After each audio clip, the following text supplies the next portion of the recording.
समझदार भेड़िया। एक भेड़िया बहुत समझदार और होशियार था। एक बार की बात है, जब वह जंगल में से गुजर रहा था तो अचानक उसे एक मरा हुआ हाथी दिखाई दिया। भेड़िए ने अपने पंजे से उसकी चमड़ी उधेड़ने की कोशिश करी, परंतु क्योंकि चमड़ी बहुत सख्त थी, इसे काटना या उधेड़ना उसकी शक्ति से बाहर की बात थी। अचानक एक बब्बर शेर वहां आ रुका।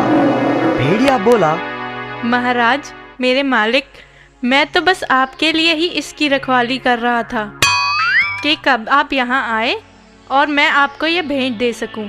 कृपया आप इसे मेरी तरफ से स्वीकार करें।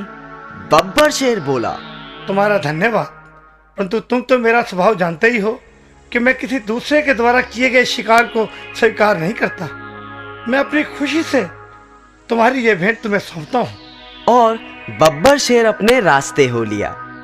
परंतु मुसीबत अभी खत्म कहाँ हुई थी। अब एक साधारण शेर वहां आ पहुंचा। वह झट से बोला, चाचा जी, आप यहाँ मौत के मुंह में कहाँ घूम रहे हैं? क्या मतलब? चाचा जी, इस हाथी को बब्बर शेर ने मारा है और मुझे इसकी रखवाली के लिए रख छोड़ा है। जाते जाते राजा जी मुझे यह हिदायत दे गए थे, अगर कोई शेर इधर उधर से गुजरे तो मुझे सूचित कर देना। अब मैं इस जंगल के सारे शेरों का खात्मा कर दूंगा। इतना सुनते ही शेर की हवा सरक गई। उसने कहा, मेरे प्यारे भतीजे, अब तो तुम ही मुझे बचा सकते हो। अगर मेरे बारे में तुम राजा जी को सूचित नहीं करोगे तो मैं बच जाऊंगा। अच्छा, तो मैं खिसकता हूँ। यह कहते हुए शेर रफू चक्कर हो गया। उसके जाने भर की देर थी कि एक चीता वहां आन पड़ा।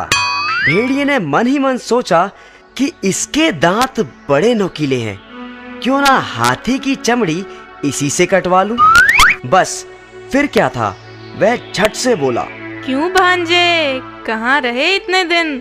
बड़े समय से नजर नहीं आए।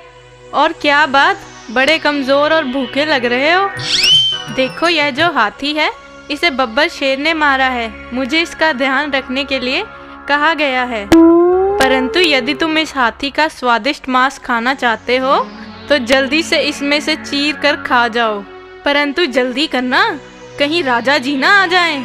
चीता बोला, नहीं मामा जी, मुझे लगता है ये मेरी सेहत के लिए ठीक नहीं। परंतु भेड़िए ने फिर एक चाल चली। सुनो भांजे, हौसला रखो और खाना शुरू करो। जैसे ही बब्बर शेर मुझे दूर से दिखाई देगा, मैं तुम्हें उसके आने की